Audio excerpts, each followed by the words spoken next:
जैसे ही दो बिजली के ड्रैगन संकट के पिरामिड से बाहर निकले, स्वर्ग और पृथ्वी में गड़गड़ाहट शुरू हो गई।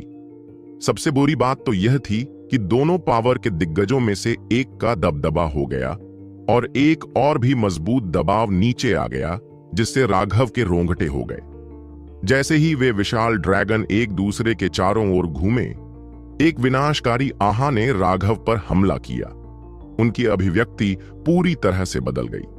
यह हमला व्यावहारिक रूप से दुनिया को हिला देने वाला था, सभी के जीवन को नष्ट करने में सक्षम।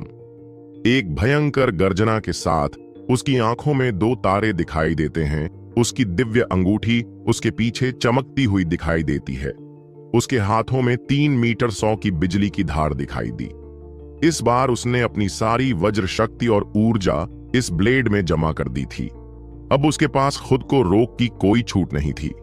इस बिजली का खजाना उसे खत्म करने की कोशिश की जा रही थी। आकाश को बंटवारा करो! उसकी बिजली की धार से तेज रोशनी फूट पड़ी। 2 यूनिटों में जुड़े हुए पावर केगनों को बुरी तरह से काट डाला गया। आकाश और पृथ्वी हिल गए। पूरा आकाश प्रकाश से जगमगा उठाओ। हजारों मील के हिस्से में हर पहाड़ का कूड़ा कचरा बदल गया। आकाश में छाए संकट के बादल छंट गए। जमीन पूरी तरह से अस्त व्यस्त हो गई थी और विनाशकारी आभा अभी भी मौजूद थी।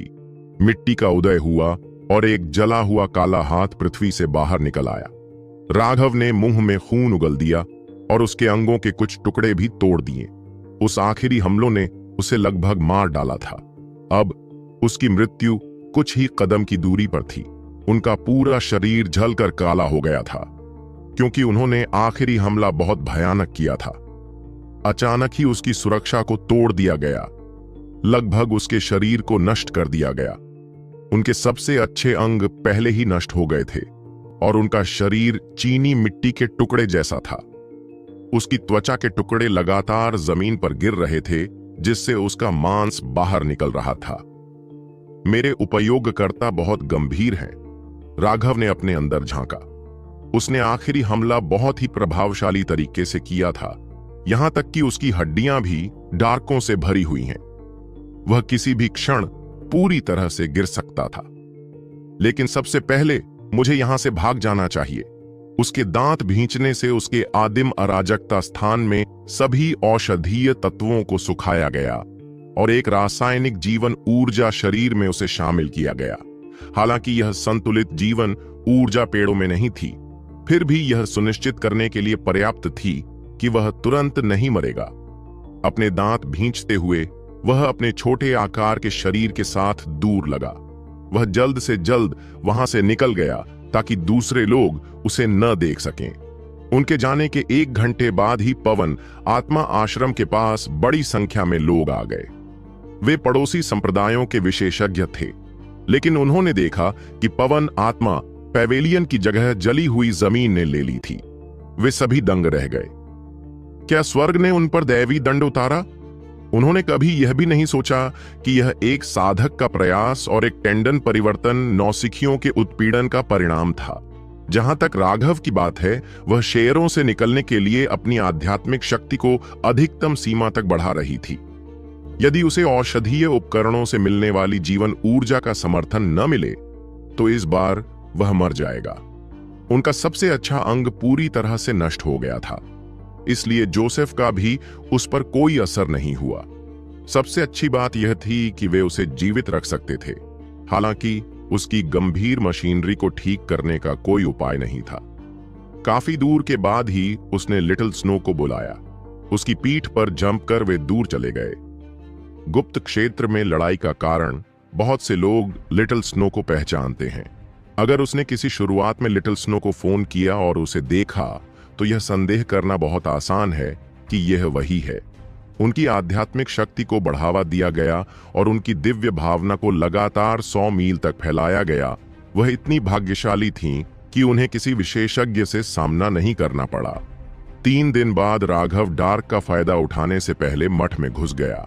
जब अर्जुन और अन्य लोगों ने उसकी वर्तमान स्थिति का निरीक्षण किया, तो वे लगभग मर गए। वे उसे पहचान ही नहीं पाए।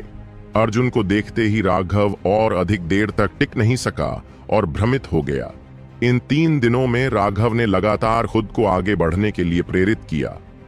आदिम अराजकता, अंतरिक्ष से आने वाली जीवन ऊर्जा उसे केवल कठिन से जीवित रख पाई थी। यह उसे ठीक करने के लिए स्वायत्तता नहीं थी, इसलिए उसे आराम देने और ठीक होने के लिए एक जगह की बर्बादी और सबसे अच्छा विकल्प चुपके से पहले मठ में घुसना था।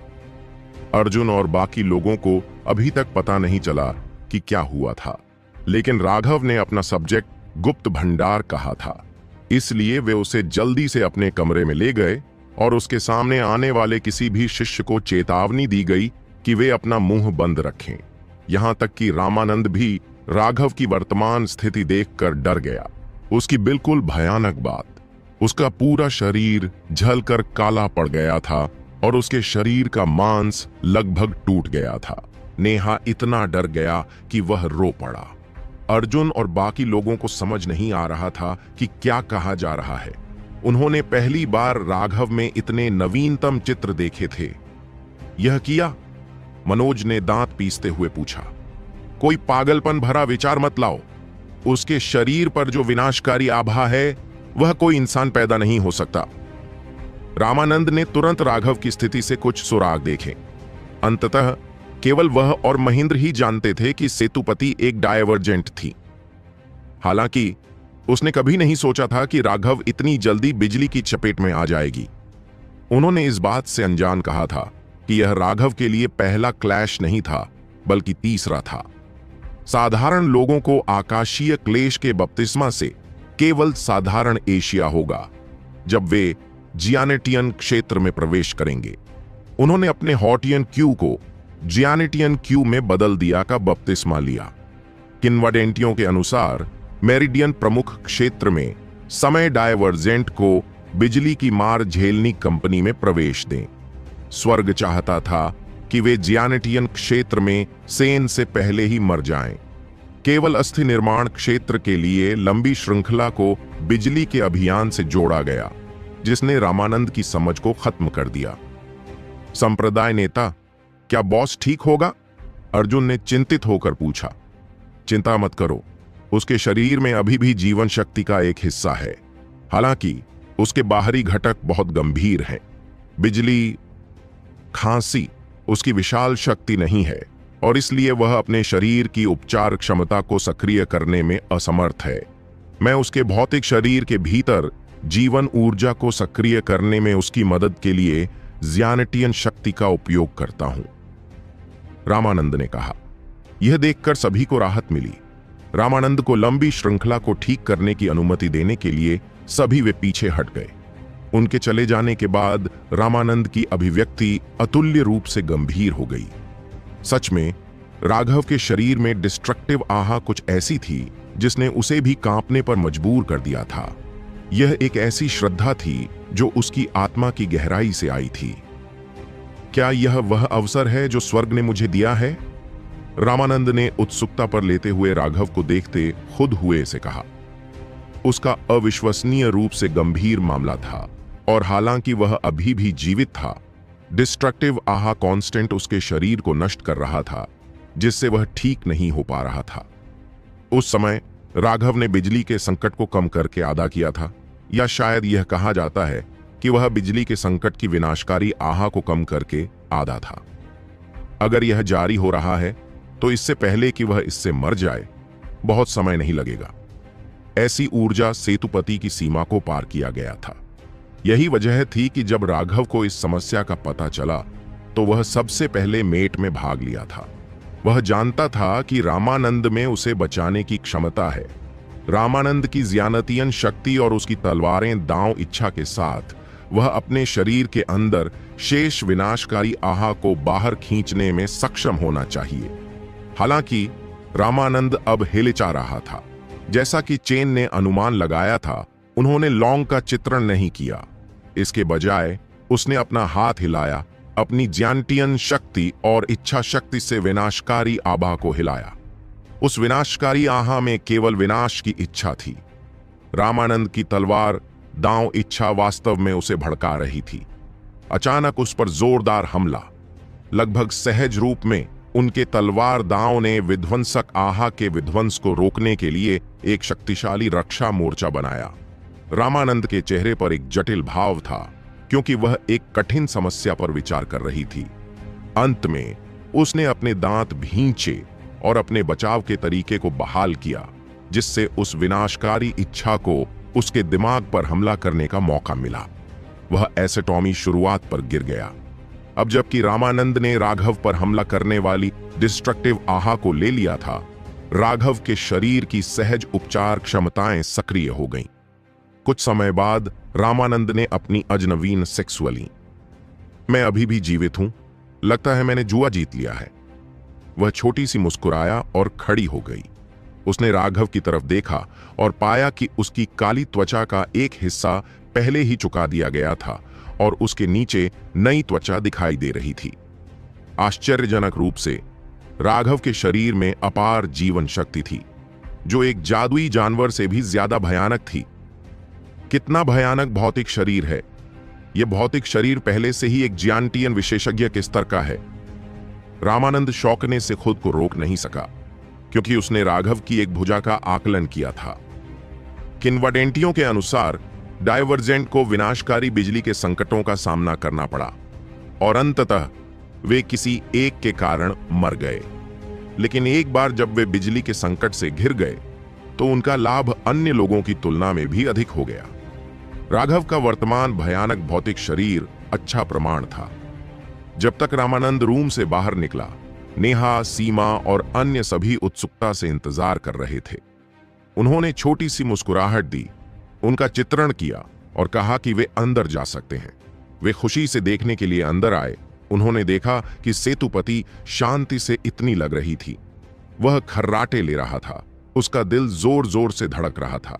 जो उसका पिछला रूप बिल्कुल अलग था। ऐसा लग रहा था कि वह किसी भी क्षण अपनी आखिरी सांस ले रहा था। हालांकि रामानंद ने कहा कि वे अभी भी उससे परेशान नहीं हैं। राघव को आध्यात्मिक अभिनय लगा था और उसकी आत्मा को थोड़ा नुकसान हुआ था। उन्हें तब तक सोना चाहिए जब तक कि वह स्वाभाविक रूप से आप जग न जाएं। वे अपने कमरे से बाहर निकले। सभी को बहुत राहत महसूस हो रही थी। नेहा को अभी भी क्यू की देखभाल करनी थी। अर्जुन, मनोज और अन्य लोगों ने बारी बारी से राघव के दरवाजे की रखवाली की, ताकि कोई भी उसे परेशान न करे। उन्होंने पूछा था कि राघव को चोट कितनी लगी, लेकिन रामानंद ने उन्हें सख्त चेतावनी दी कि वे लाइब्रेरी न रेस्ट्रिक्शन। यह उनका अपना फायदे के लिए था। वह अजीब कारण था, लेकिन अगर रामानंद ने विशेष रूप से अस्वीकार कर दिया तो वे उसे छोड़ सकते थे। उन्होंने कभी यह नहीं सोचा कि राघव की वजह से कोई इंसान नहीं, बल्कि स्वर्ग की वजह से क्या हुआ। अगर रामानंद ने उन्हें भी बताया तो वे क्या करेंगे? वे स्वर्ग से न्याय की मांग कैसे करेंगे? इसके अलावा उन्हें पता था कि राघव एक अलग बात है। इस मामले को छिपाना ही सबसे अच्छा था। राघव के मठ में अगले दिन एक ऐसी खबर आई जिसने पूरे सू को हिलाकर रख दिया। पवन आत्मा का अंत हो गया था। तुम्हारी आभा फिर से थोड़ी बढ़ गई है। इसके अलावा मुझे लगता है कि तुम्हें चाबी मिल जानी चाहिए थी। कोशिश करो और जल्दी से बड़ा हो जाओ। अंतहीन अंधेरे में एक आवाज गूंज उठी। तुम कौन हो? तुम लगातार मुझे क्यों परेशान कर रहे हो? राघव इस जानी पहचानी आवाज को सुनकर एक बार फिर दहाड़ने से खुद को रोक नहीं सका, लेकिन किसी अज्ञात कारण से उसकी आवाज अंधेरे में खो गई थी। यहां तक कि वह अपनी आवाज भी नहीं सुन पा रहा था। मैं तुम्हें सुन नहीं सकता। तुम अभी भी बहुत कमजोर हो। जब तुम बड़े हो जाओगे तभी मैं तुम्हें 10 प्लानर दुनियाओं में मुश्किल से महसूस कर पाऊंगा। इसके अलावा यह भावना तेजी से कमजोर होती जा रही है। असुरा सुतरा बॉडी के मास्टर, जल्दी करो और बड़े हो जाओ। आपके पास बर्बाद करने के लिए ज्यादा समय नहीं है। आप कौन हैं? राघव ने गुस्से से दहाड़ लगाई और फिर अचानक पसीने से लथपथ होकर बैठ गया। राघव! नेहा ने चौंक कर चिल्लाया और फिर जल्दी से उसे सहारा देने के लिए दौड़ी। क्या हुआ राघव? क्या तुम ठीक हो? तुम पसीने से लथपथ हो? मैं ठीक हूं। यह सिर्फ एक सपना था। राघव ने अपना सिर हिलाया, लेकिन उसे ऐसा लगा जैसे कोई पत्थर उसके दिल को कुचल रहा हो। यह निश्चित रूप से कोई सपना नहीं था, बल्कि एक आवाज थी जो असीम अंतरिक्ष से गुजरकर उस तक पहुंच गई थी। हालांकि कुछ अज्ञात ऊर्जा उसे उस आवाज से संवाद करने से रोक रही थी। उस रहस्यमयी आवाज ने कहा था कि वह असुरा सुथरा बॉडी का स्वामी है, साथ ही 10 प्लेनर दुनियाओं के बारे में भी कुछ बताया था, साथ ही कुछ कुंजी भी बताई थी। इससे वह पूरी तरह से भ्रमित हो गया। उस आवाज में निहित तत्परता ने उसे बेहद बेचैन कर दिया। 9 सितारा हैगमन बॉडी आर्ट के पीछे आखिर कौन से रहस्य थे? उसे लगा जैसे वह किसी बहुत बड़े खेल में शामिल हो गया हो। वह आवाज उसके दिमाग में कई बार गूंज चुकी थी और वह उससे पूरी तरह परिचित था। यह निश्चित रूप से वही आवाज और उतार चढ़ाव था जो उससे बात कर रहा था। हालांकि अधिक सटीक रूप से कहें तो वह आवाज आध्यात्मिक उतार चढ़ाव जैसी थी और वह यह बताने में असमर्थ था कि वह पुरुष है या महिला, युवा है या वृद्ध। क्या तुम सच में ठीक हो? नेहा यह देखकर थोड़ा चिंतित थी कि राघव की अभिव्यक्ति कितनी गंभीर थी। राघव ने गहरी सांस ली और मामले को कुछ समय के लिए टाल दिया। खाना मुंह भर खाना पड़ता है, रास्ते पर कदम दर कदम चलना पड़ता है। जल्दबाजी करने से कोई फायदा नहीं था। मैं ठीक हूं, असल में मैं ऊर्जा से भरपूर महसूस कर रहा हूं। राघव मुस्कुराया। अपने भीतर झांककर उसने पाया कि बिजली के कष्ट से गुजरने के बाद उसका भौतिक शरीर और भी अधिक मजबूत हो गया था। उसकी हड्डियों पर हल्की जेड जैसी चमक भी थी। यह इस बात का संकेत था कि वह हड्डी बनाने के क्षेत्र में प्रवेश कर चुका था। हड्डी बनाने के क्षेत्र में प्रवेश करने के बाद व्यक्ति की हड्डियां सख्त होने लगती हैं, स्टील से भी ज्यादा सख्त हो जाती हैं। इसके अलावा हड्डियां आध्यात्मिक क्यूई का एक अलग भंडार बन जाती थीं। उस आध्यात्मिक क्यूई को और भी अधिक मात्रा में संपीड़ित किया जाता था और उसे और भी अधिक शक्ति को सक्रिय करने के लिए छोड़ा जा सकता था। हालांकि इस बार का संकट बहुत ज्यादा खतरनाक था और अब भी उसे कुछ डर महसूस हो रहा था। बिजली के संकट के अंतिम प्रहार से वह लगभग मर ही गया था। इससे उसके दिमाग में खतरे की घंटी बज उठी। अगर वह बिजली के संकट से गुजरना चाहता था तो उसे अपने शरीर को सबसे मजबूत अवस्था में लाना होगा, वरना अगली बार बहुत संभव है कि वह अपनी जान गंवा दे। सच तो यह है कि अगर राघव ने अपने कष्ट से पहले अपने शरीर को कठोर बनाने के लिए अपनी वज्र शक्ति को पूरी तरह सक्रिय कर लिया होता तो कम से कम उसे ऐसी दयनीय स्थिति में नहीं जाना पड़ता। हालांकि ऐसी बहुत सी चीजें थीं जो लगभग लगातार घटित हुई थीं, जिससे उसे सांस लेने का भी समय नहीं मिला। इस बार यह वास्तव में बहुत नजदीक था। वह निश्चित रूप से दूसरी बार ऐसा नहीं करना चाहता था। क्या हुआ राघव? तुम्हें किसने घायल किया? हमने संप्रदाय के नेता से पूछा, लेकिन उसने बताने से इनकार कर दिया। नेहा ने पूछा। नेहा, तुम और भी खूबसूरत होती जा रही हो। राघव मुस्कुराया और अपना हाथ बढ़ाकर उसके खूबसूरत चेहरे को धीरे से सहलाया। कितना नापसंद। क्या तुम्हें इतना स्पष्ट रूप से विषय बदलना है? नेहा शर्मा गई और राघव का हाथ हटा दिया। हालांकि राघव नहीं चाहता था कि उन्हें सच्चाई पता चले, साथ ही वह उनसे झूठ भी नहीं बोलना चाहता था। नेहा, मुझ पर भरोसा करो। एक कारण है कि मैं तुम्हें नहीं बताता।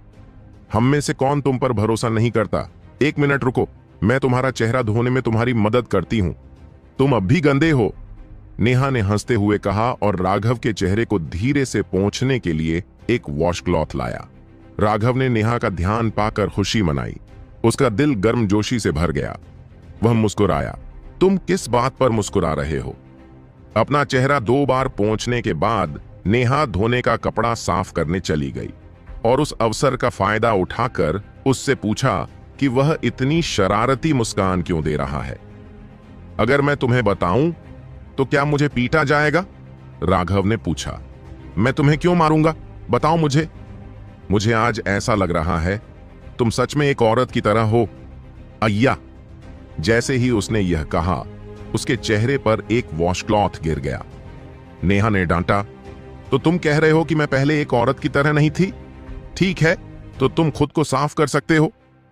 जब तक राघव ने वॉशक्लॉथ हटाया तब तक नेहा पहले ही जा चुकी थी।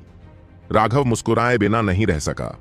वह जानता था कि नेहा वास्तव में नाराज नहीं थी। उन दोनों में झगड़ने की आदत थी और यह सिर्फ उनका संवाद करने का तरीका था। उसने अपना चेहरा पोंछा, जिससे त्वचा की पूरी परत उतर गई। हालांकि मृत त्वचा के नीचे की नई त्वचा कहीं ज्यादा टिकाऊ थी। हे, अब देखते हैं कि तुम मुझे कैसे छुटकी काटते हो। राघव हंसा। उसका शरीर पहले से कहीं ज्यादा मजबूत था। उसके चेहरे की त्वचा ऐसी थी कि उस पर ब्लेड या भाला नहीं लग सकता था। जैसे ही उसने खुद को साफ किया और कपड़े बदले, उसके दरवाजे के बाहर से कदमों की आवाज आई। नेहा ने सीमा को अंदर चलने में मदद की। राघव! सीमा चिल्लाई। सीमाई ने इस समय एक नीला रंग का ड्रेस पहना हुआ था और उसके लंबे बाल प्राकृतिक रूप से खुले हुए थे। बिना किसी कॉस्मेटिक उत्पाद का उपयोग किए भी वह अभी भी अविश्वसनीय रूप से सुंदर थी। हालांकि उसका चेहरा सामान्य से थोड़ा पीला था और अब वह पहले जैसी ताकत नहीं रखती थी। क्या तुम्हें कुछ बेहतर महसूस हो रहा है, सीमा? राघव जल्दी से आगे बढ़ा और सीमा को बैठने में मदद की। हालांकि उसने उसका जहर निकाल दिया था, लेकिन उसका शरीर बहुत कमजोर था। अभी वह कमजोर शरीर वाली एक साधारण इंसान थी। सिर्फ चलना भी उसके लिए मुश्किल था। नेहा पूरे दिन मेरे साथ रहता है, मेरे लिए अच्छा खाना बनाता है और मुझे ठीक होने में मदद करता है। मैं पहले से बहुत बेहतर हूं, नेहा ने कहा। लेकिन बेशक सीमा और मैं सगी बहनों से भी ज्यादा करीब हैं। हम उन लोगों की तरह नहीं हैं जो हर दिन इतने व्यस्त रहते हैं कि उनके पास मिलने जुलने का समय ही नहीं होता। हालांकि नेहा का राघव के लिए मुश्किलें खड़ी करने का इरादा था, लेकिन राघव सुन सकता था कि वह उसे चेतावनी दे रही थी कि सीमा को उसकी चोट के बारे में पता नहीं था। सबसे अधिक संभावना यह थी कि उसे डर था कि सीमा चिंतित हो जाएगा, जो उसके पहले से ही अस्थिर स्वास्थ्य के लिए हानिकारक होगा। राघव मुस्कुराने से खुद को रोक नहीं सका और चुपके से नेहा को अंगूठा दिखा दिया। नेहा, राघव को दोष मत दो।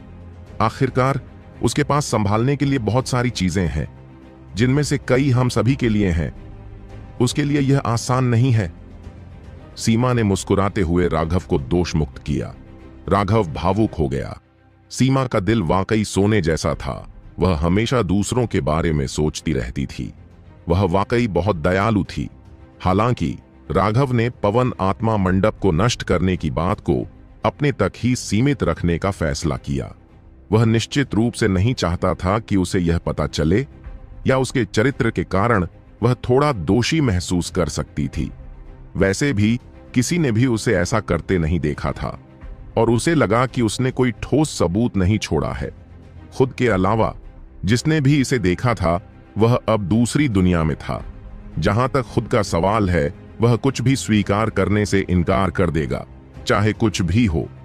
सीमा, मुझे तुम्हारे शरीर की जांच करने दो। राघव ने धीरे से उसका हाथ पकड़ा और अपनी आध्यात्मिक शक्ति उसके शरीर में भेजी। उसने देखा कि उसकी मेरिडियन अब मुरझाई हुई अवस्था में थी। सबसे अधिक संभावना है कि उसकी मेरिडियन ने पहले ही उसकी सारी आध्यात्मिक क्यूई सोख ली थी और स्थिर अवस्था में पहुंच गई थी। तुम्हारे शरीर में अब कोई बड़ी बाधा नहीं है। एक बार जब तुम कुछ और दिन आराम कर लोगे, तो हम तुम्हारे लिए एक नई आत्मा जड़ बनाने की कोशिश कर सकते हैं।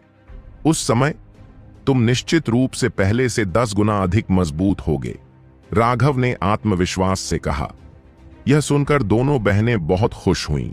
हालांकि सीमा एक शांत स्वभाव वाली महिला थी, लेकिन वह शक्ति की प्यासी भी थी। उन दोनों के साथ कुछ देर तक बातचीत करने के बाद एक शिष्य आया और उसने राघव को बताया कि संप्रदाय का नेता उससे मिलना चाहता है। राघव अर्ली से रामानंद से मुलाकात हुई और देखा कि महेंद्र भी मौजूद था।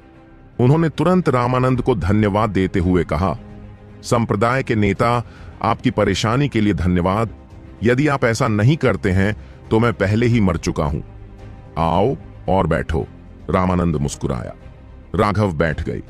वह रामानंद और महेंद्र का बहुत बड़ा बाजार था। उन दोनों ने वास्तव में अपने बच्चे के साथ वैसा ही व्यवहार किया। उसके लिए रामानंद ने बहुत बड़ा जोखिम उठाया था और बार बार अन्य संप्रदाय के नेताओं को मार डाला गया था।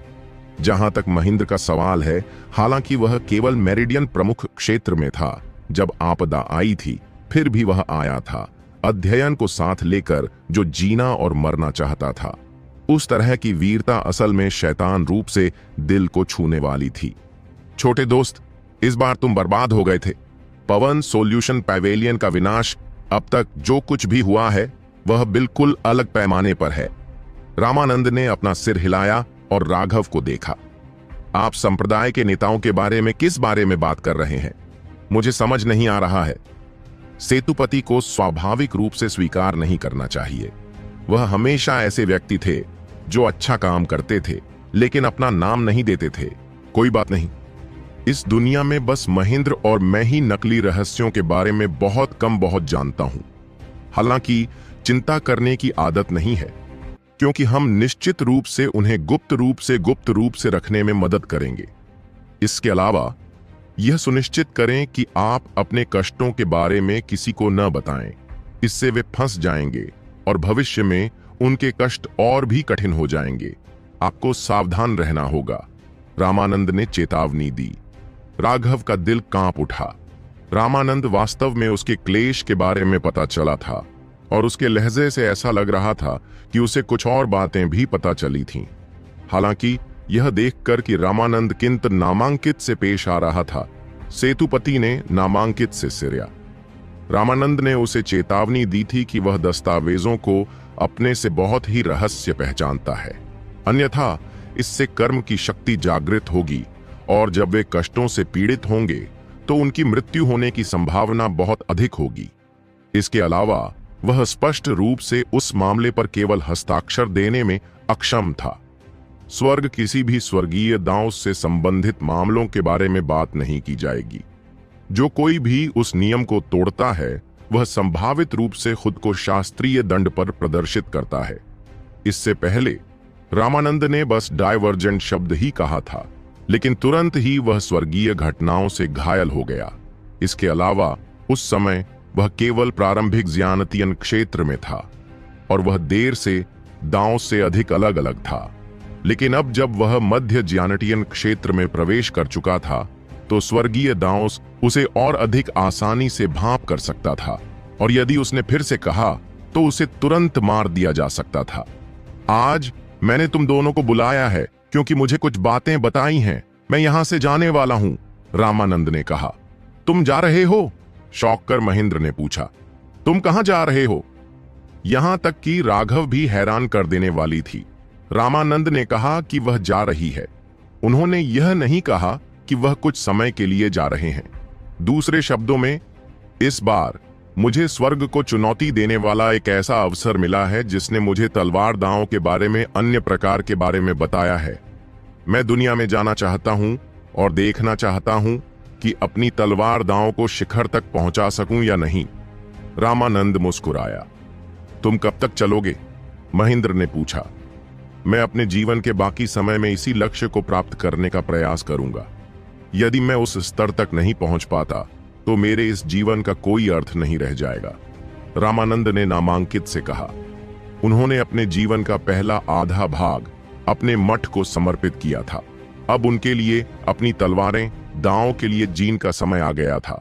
वह एक सच्चे तलवारबाज साधक की तलाश में था, स्वतंत्र और मुक्त, बस अपनी तलवारों के साथ दुनिया भर में घूमने तक। तुम मठ का क्या होगा? पुराने सोहम संप्रदाय के नेता का पद संभालेंगे? महेंद्र ने पूछा। चाचा मास्टर पहले ही अपने स्कूल को ले जा चुके हैं। उन्होंने कहा कि जब तक वह उस छोटे से बच्चे का पेट पूरी तरह से भर नहीं देते तब तक वे वापस नहीं आएंगे। रामानंद हंसे। अब राघव को समझ में आया कि इतने दिनों में सिद्धार्थ को क्यों नहीं देखा। उसे पहले ही ले जा चुका था।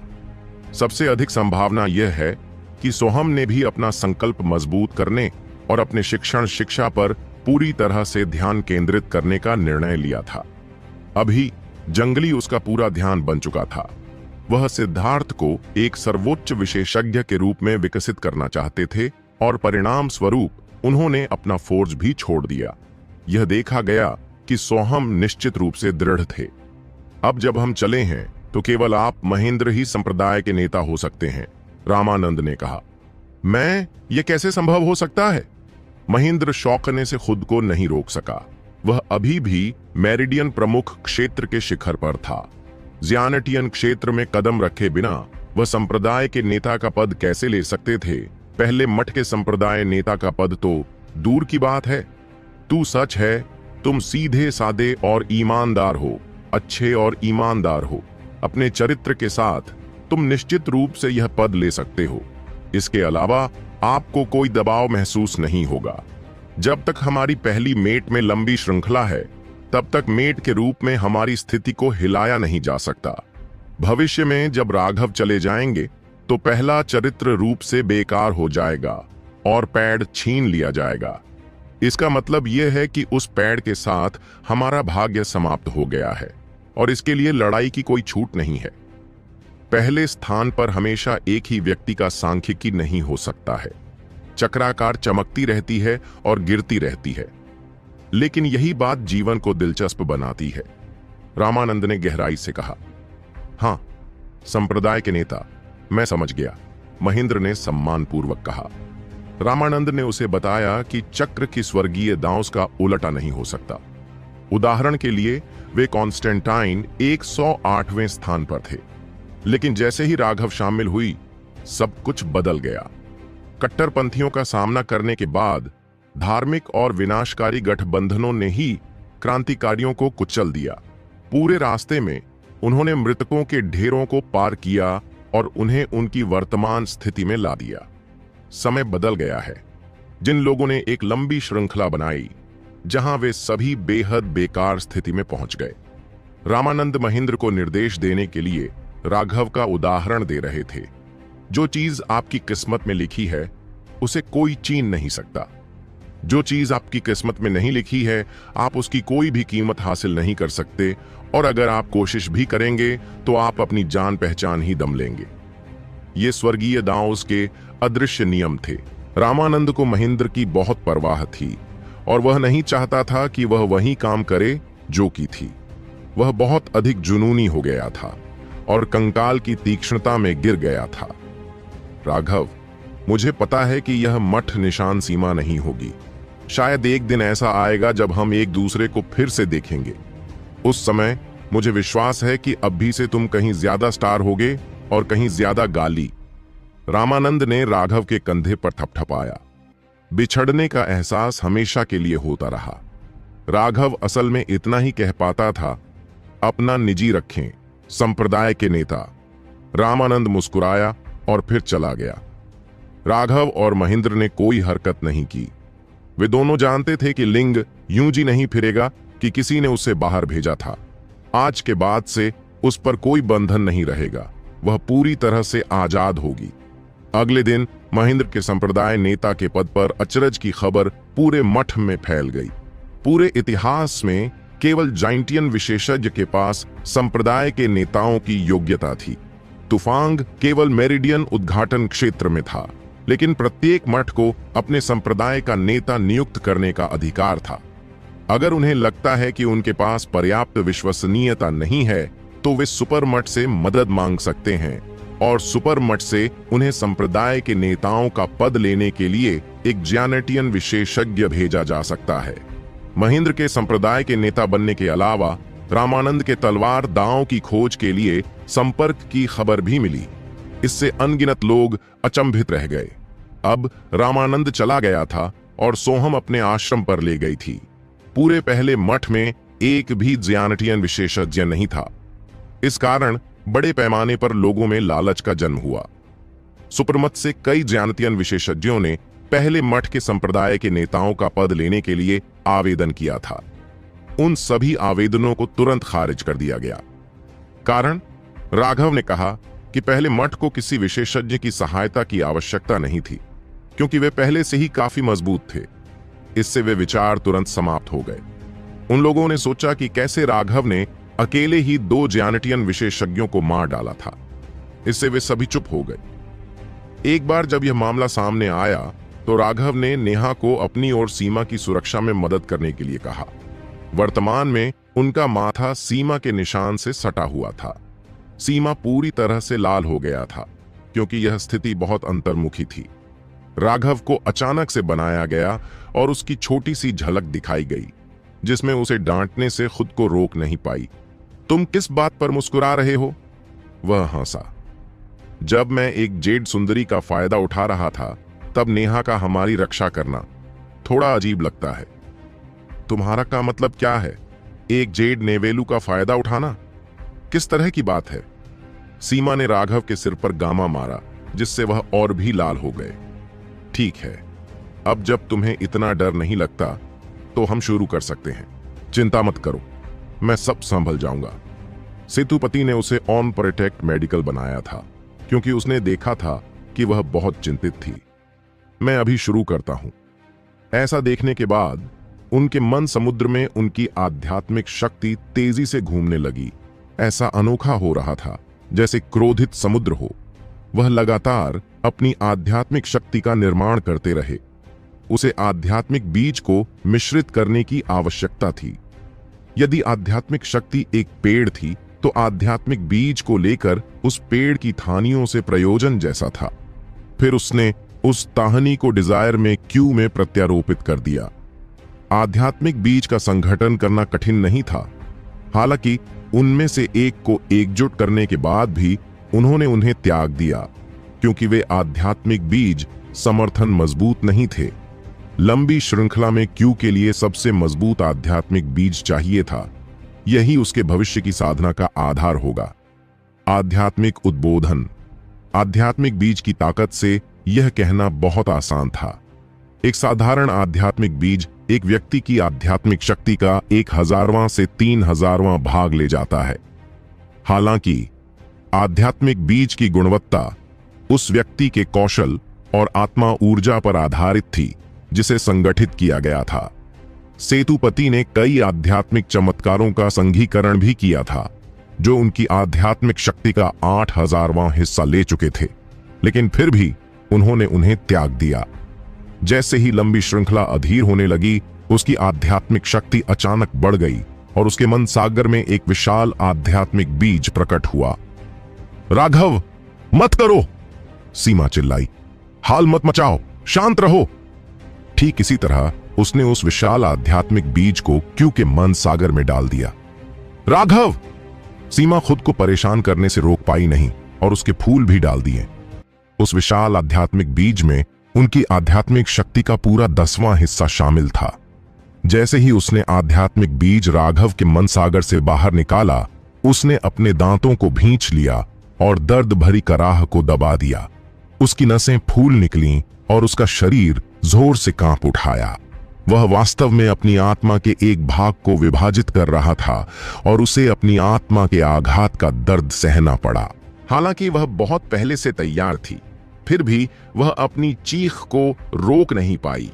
आत्मा का दर्द किसी भी व्यक्ति को पागल बना सकता है। जब उसने उस पीड़ा को सहने की पूरी कोशिश की तो उसने उस विशाल आध्यात्मिक बीज को क्यू के मन समुद्र में प्रत्यारोपित कर दिया। जैसे ही उसने ऐसा करना समाप्त किया, उसे ऐसा महसूस हुआ जैसे वह दुनिया भर में घूम रही है और वह लगभग गिर गई। उसके शरीर के निशान बड़े हो गए, लेकिन सीमा को देखते ही मैं उसे छोड़कर वापस चला गया। उसका पीला चेहरा एक मुस्कान उभरता हुआ आया। अब जबकि उनके आध्यात्मिक बीज क्यू के मन समुद्र में प्रवेश किया गया था, वह स्वामी बन गए थे। सीमा को बस इतना करना था कि अपने मन का उपयोग करके उस बीज से जुड़ना था और वह अपना नया स्वामी बन गया। वह अपनी नई आत्मा की जड़ बन जाती है। सीमा के लिए यह बहुत आसान काम था, इसलिए उसे कोई चिंता नहीं थी। बस उसे थोड़ा समय दें। इस समय वह अपनी आत्मा के चिरने से भीषण पीड़ा में थी और इसलिए उसने जल्दी से आदिम वर्णमाला मनका को सक्रिय कर दिया। इससे पहले राघव ने अपने 2 सितारों को आदिम अराजकता वाले अंतरिक्ष में समृद्ध अवस्था में वापस लाने के लिए परिचालित किया था। मुरझाए हुए औषधीय तत्व और वृक्ष पुनः पुनर्जीवित हो गए थे। अब उन्होंने अपनी आत्मा की चोट को ठीक करने के लिए आदिम एस्ट्रोस्पेस की ऊर्जा का सहारा लिया। वे विशाल पेड़ जो अभी अभी पुनर्जीवित हुए थे, अब तुरंत मुरझा गए। हालांकि अब उसे कृमि दर्द महसूस नहीं हो रहा था। दुर्भाग्य से यह उसकी आत्मा की क्षति की खोज करने में विफल रही। लेकिन राघव ने इस बार औषधीय पदार्थों को न बेचने का निर्णय लिया, क्योंकि पेड़ों की तुलना में उनके अंदर की ऊर्जा बहुत कम थी। अस्थि निर्माण क्षेत्र में आगे बढ़ने के बाद उन्हें एक बहुत बड़ा आश्चर्य मिला। आगे बढ़ने के बाद आदिम अनारकली का क्षेत्र 3 मील की दूरी से 30 मील की दूरी पर हो गया था। अब वह और भी अधिक उपचार लगा सकती थी। अगर वह पूरी जगह को बड़े बड़े पेड़ों से भर देता है तो उसकी स्टॉक क्षमताएं देने वाली होती हैं। जहां तक काली मिट्टी के टुकड़े की है तो वह भी 10 गुना बढ़ गई थी। वह काली मिट्टी के मांस को अपने जीवन ऊर्जा में शामिल करने की मांग करता था। दुर्भाग्य से राघव के पास किसी शक्तिशाली जादुई जानवरों की मौत नहीं थी, अन्यथा इतनी विशाल जीवन ऊर्जा उसकी आत्मा को तुरंत ठीक कर सकती थी। राघव ने पहले ही तय कर लिया था। इस मामले को जोड़ने के बाद वह कुछ विशाल वृक्ष खोजेगा। उद्योग बड़ा होगा, उद्यम ही बेहतर होगा, जिसमें अधिक से अधिक जीवन ऊर्जा होगी। यदि वह कुछ विशाल वृक्षों का अन्वेषण करता है तो उसके पास व्यावहारिक रूप से असीमित जीवन ऊर्जा तक पहुंच है। जैसे ही राघव आदिम एनारे नक्स प्लेस का उपयोग करने की योजना बनाई जा रही थी, सीमा ने धीरे धीरे अपनी सूची बनाई। तुम्हें कैसा लग रहा है? राघव ने चिंतित होकर पूछा। राघव? जब सीमा ने अपनी एकमात्र पसंद, तो सबसे पहले उसने राघव का पीला चेहरा देखा। उसकी आंखों में एक छात्रा हुई चिंता थी। वह कुछ बार हिले और उसने अचानक अपना गला घोंट दिया और रोने लगी। राघव, तुम मूर्ख हो। तुम 3 मूर्ख क्यों हो? एक आत्मा साधक के रूप में सीमा को स्वाभाविक रूप से पता चला कि आध्यात्मिक बीज को त्यागना कितना कष्टकारी होता है। इसके अलावा उन्होंने अपनी आध्यात्मिक शक्ति का 10वां हिस्सा एक सर्वोच्च आध्यात्मिक बीज को संघबद्ध करने के लिए दिया था। यह सब इसलिए था ताकि मैं भविष्य में और अधिक शक्तिशाली बन सकूं। आत्मा व्यक्ति का सबसे बेकार पक्ष है। एक बार जब वह घायल हो जाती है तो दर्द व्यक्ति को पागल कर देता है। राघव ने अभी जो दर्द सहा था वह कुछ ऐसा था जिसकी कल्पना भी कोई नहीं कर सका। सीमा ने राघव के सीने में सिसकियां लीं। वह व्यथित और भावुक महसूस कर रही थी। सिसकियां लेना ही उसके लिए अपनी भावनाओं को व्यक्त करने का एकमात्र तरीका था। मैं ठीक हूं, चलो रो मत, मुझे अपना मन समुद्रो। सेतुपति ने अपने आंकड़े बनाए रखे। ठीक है।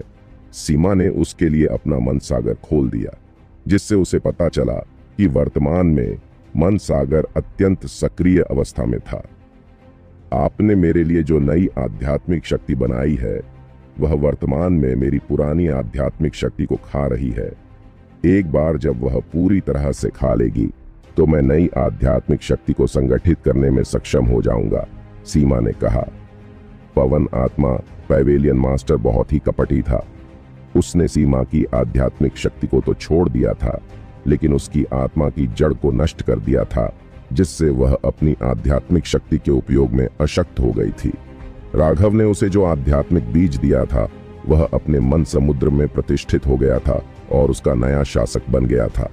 उनकी प्राचीन आध्यात्मिक शक्ति का उपयोग वर्तमान में पोषक तत्वों के रूप में किया जा रहा है। एक बार जब वे सभी लोग चले गए तो वह अनिवार्य रूप से उस स्थान का शासक बन गया और उसके लिए नई आध्यात्मिक शक्ति पैदा हो गई, जिससे उसकी आत्मा पूरी तरह से बदल गई। उन्होंने राघव को यह भी बताया कि उनका आत्मा बीज बहुत मजबूत था, इसलिए उन्हें साधना के समय की काफी बचत हुई।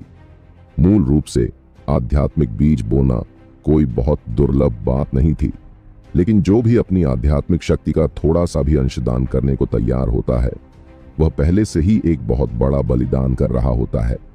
अगर राघव के पास आदिम एनार्क का मन का नहीं होता और वह अपनी आत्मा को इस तरह से प्रभावित करता है तो वह अपने स्कूल में कभी पूरी तरह से ठीक नहीं हो पाता। जिन लोगों में नई आत्मा की जड़ प्रत्यारोपित की गई थी वे आम तौर पर अपनी आध्यात्मिक शक्ति को थोड़ा थोड़ा करके बढ़ाए हुए थे।